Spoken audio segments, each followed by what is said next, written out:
नमस्कार। आज हम चर्चा करेंगे चेक बाउंस होने के बाद अब हमें क्या करना है। चेक बाउंस होना अपने आप में एक बहुत पीड़ादायक कार्य है, मगर यदि बाउंस हो ही गया है तब इसके पास हमारे पास क्या उपाय है। सबसे पहला उपाय तो ये है कि जिसने हमें चेक दिया है, जिसका चेक बाउंस हुआ, उससे रिक्वेस्ट करें कि ये चेक बाउंस हो गया है, कृपया इसके बदले में आप मुझे भुगतान कर दें। पर यदि ऐसी स्थिति होती तो चेक बाउंस करवाता ही नहीं। कहीं ना कहीं उसके मन में कोई ऐसी बात है कि उसने चेक बाउंस करवाया, कारण चाहे कुछ भी रहे हों। तो जैसे ही आपके पास चेक बाउंस होने का इंटीमेशन आए तो इसमें बैंक क्या करती है, आपको एक मेमो लगा कर देती है चेक के ऊपर और उस पर कारण लिख कर देती है कि किस कारण से आपका चेक बाउंस हुआ है, जिसमें कई कारण हो सकते हैं। सिग्नेचर डिफरेंस हो सकता है, या आपके फंड्स जो हैं वो बैंक में नहीं थे उसका कोई कारण हो सकता है, डेट मिसमैच हो सकती है, कई कारण हो सकते हैं। जिसमें प्रमुख रूप से एक कारण जो अक्सर होता है वो ये होता है कि सफिशिएंट फंड नहीं होता है, इसलिए चेक बाउंस हो जाता है। अब आप पर एक नई जवाबदारी आ जाती है। ऐसा होने के साथ ही जैसे ही आपको इंटीमेशन मिले, आप सामने वाली पार्टी को एक नोटिस दें, और नोटिस की एक अवधि है 30 दिन। इसमें आपको दो काम करने हैं, नोटिस भी देना है और रिक्वेस्ट भी करनी है। हो सकता है आपकी रिक्वेस्ट काम कर जाए और रिक्वेस्ट से आपको पैसा मिल जाए, मगर चूंकि लीगल फॉर्मेलिटी भी आपको पूरी रखनी चाहिए, तो जिस दिन आपको इंटीमेशन मिला है, यानी कि मेमो पे जो डेट लगी है, उस डेट से अगले 30 दिनों के भीतर आपको सामने वाली पार्टी को एक नोटिस जारी करना है। अब ये नोटिस किस तरह जारी करना है, आप खुद ही नोटिस लिख कर नहीं भेज दें उसको, आप एडवोकेट की सलाह लें, क्योंकि ये लीगल लैंग्वेज होती है जिसमें बहुत अधिक ध्यान रखना पड़ता है हमें क्या लिखना है। और जो लोग इस काम को डील करते हैं कोर्ट्स में, तो ये एडवोकेट ही होते हैं और उनको पूरी जानकारी होती है कि नोटिस में क्या लिखना है और क्या नहीं लिखना है। यहाँ ध्यान रखने वाली बात यह है कि विद इन 30 डेज यदि आपने कोई कार्रवाई नहीं की तो उसके बाद आप उस पर क्रिमिनल केस नहीं कर पाएंगे। और चूँकि नेगोशिएबल इंस्ट्रूमेंट एक्ट में चेक बाउंस होने के लिए सेक्शन 138 में ये बताया गया है कि this is a criminal offence. Criminal offence होने की वजह से क्या होता है, इसको क्रिमिनल ऑफेंस क्यों रखा है कि दीवानी मुकदमों के मुकाबले में जो क्रिमिनल केसेज होते हैं उनकी हियरिंग जल्दी होती है और उनके फैसले भी जल्दी आते हैं। और क्योंकि इस तरह के कई फ्रॉड के केसेज हो रहे हैं आजकल, तो सरकार ने उसमें एक प्रोविज़न रखा था ये नेगोशिएबल इंस्ट्रूमेंट एक्ट के अंदर कि इसको क्रिमिनल केस मान लिया जाए, तो क्रिमिनल केस इस पे चलता है। तो जो मुख्य बात मैंने आपको बताई कि आपको 30 डेज़ मेमो की जो डेट है उसके 30 दिन के भीतर आपको नोटिस जारी करना है। उस नोटिस में क्या लिखा जाता है, इसकी संक्षिप्त में जानकारी दे देता हूँ। उस नोटिस में सामने वाले पक्ष को ये बताया जाता है कि या तो आप 15 दिन में मेरे चेक का भुगतान कर दें, अन्यथा मैं मजबूर हो जाऊँगा कि मुझे कोर्ट का शरण लेनी पड़े, न्यायालय के पास जाना पड़े और सेक्शन 138 के अंतर्गत आप पर मुकदमा करना पड़े। तो ये 15 दिन का टाइम ग्रेस उसको देना होता है। अब ये 15 डेज़ यानी जो 15 दिन है ये कैसे काउंट होंगे, इसमें दो बातें हैं। एक तो आपने जिस दिन नोटिस भेजा उससे 15 दिन, और दूसरी बात है कि जिस दिन उसने नोटिस रिसीव किया उससे 15 दिन। मेरा अपना ये मानना है कि उसने जिस दिन नोटिस रिसीव किया है उससे 15 दिन की अवधि के भीतर वो उसको समय देना होता है 15 दिन का, और उस 15 दिन की अवधि में उसको चेक का भुगतान करना होता है।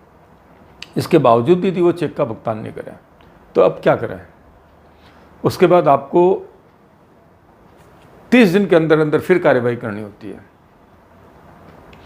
यानी कि जिस दिन उसको नोटिस रिसीव हुआ, अब ये कैसे जाना जाए कि उसको नोटिस कब रिसीव हुआ, इसके कई तरीके हैं। यदि आपने स्पीड पोस्ट से भेजा है तो आपको ट्रैकिंग नंबर मिलता है, उससे पता चलता है कि ये डाक कब डिलीवरी हुई। आजकल कोरियर ने भी ये सिस्टम कर दिया है कि उसमें ट्रैकिंग सिस्टम होता है और उसमें पता चलता है कि ये डाक उसको कब डिलीवरी की गई। रजिस्टर्ड एडी यदि आप भेजते हैं तो उसमें भी आपके पास जो एडी आती है उस पर दस्तखत के साथ डेट लग कर आती है। इसके अलावा यदि आपने व्हाट्सएप मैसेज भेजा है या ईमेल से भेजा है तो वो भी अपने आप में एक प्रमाण है कि आपने व्हाट्सएप और ईमेल से उसको मैसेज किया है। अब ये 15 दिन की अवधि जब पूरी हो जाए तो उसके 30 दिन के भीतर आपको कोर्ट में केस दायर करना है। ये सब काम एक एडवोकेट के थ्रू ही आपको करना है। आप खुद कोई कार्रवाई नहीं करें, क्योंकि इसमें कई लीगल एस्पेक्ट होते हैं और उसके बाद यदि केस हार जाते हैं तो बाद में मलाल रहता है कि हमारे तरफ से ये कमी रही।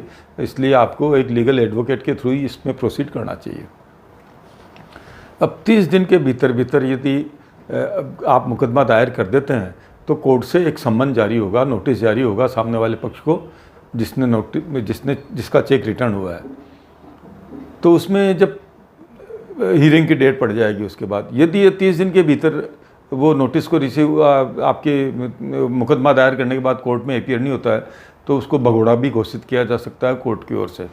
यहाँ एक बात और मैं बतलाना चाहूँगा, मान लो आपने 30 दिन के भीतर केस दायर नहीं किया, आपके सामने कई ऐसी परिस्थितियाँ हो सकती है कि उन 30 दिनों में आप मुकदमा दायर नहीं कर पाए, तो इसके लिए एक्सक्यूज है, मगर इसके लिए स्ट्रॉन्ग रीजन चाहिए। इस एक्सक्यूज़ के लिए आपको कोर्ट से रिक्वेस्ट करनी पड़ेगी कि मेरे सामने ऐसी परिस्थिति थी कि मैं इन 30 दिनों के भीतर ये केस दायर नहीं कर पाया, लिहाजा मुझे अब केस दायर करने की अनुमति दी जाए।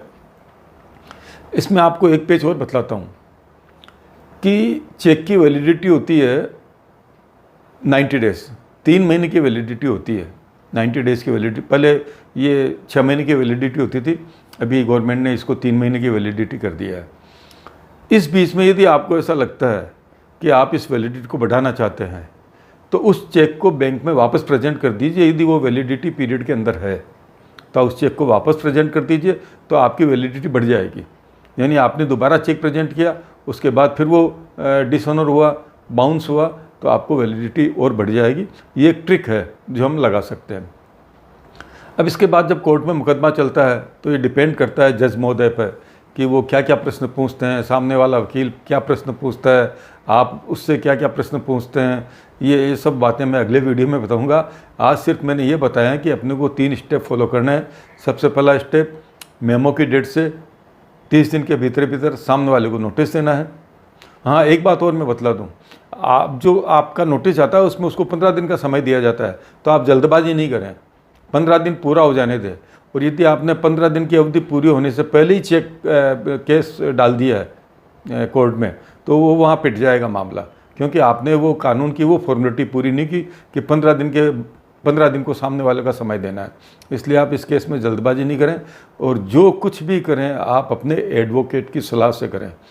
मैं जो वीडियो डाल रहा हूँ वो एजुकेशनल पर्पज़ से डाल रहा हूँ। जितनी मेरी समझ है, मैं कोई एडवोकेट नहीं हूँ, सिंपल एक कपड़े का व्यापारी हूँ, किशनगढ़ में रहता हूँ। कपड़ा ही मेरा टेक्सटाइल मेरा क्षेत्र रहा है और टेक्सटाइल में ही ज़्यादा समझता हूँ। ये कानूनी पचड़े हैं, पर मुझे लगा कि एक वीडियो मैं उन लोगों के लिए जो मेरे सब्सक्राइबर हैं, क्योंकि आम जीवन में आजकल ऐसी घटनाएं बहुत हो रही है, तो मेरे सब्सक्राइबर्स को ये पता होना चाहिए कि यदि, क्योंकि व्यापार के अंदर चेक रिटर्न होने की घटनाएं होती रहती है, और चूँकि मैं व्यापारी हूँ इसलिए अपने व्यापारी भाइयों के लिए वीडियो डाल रहा हूँ। ये कहीं भी लीगल सलाह नहीं है, आप अपने विवेक से काम करें, एडवोकेट की सलाह से काम करें। ये बात मैं आपको हाथ जोड़ कर कहता हूँ। धन्यवाद। फिर मिलूँगा ऐसे ही किसी वीडियो में।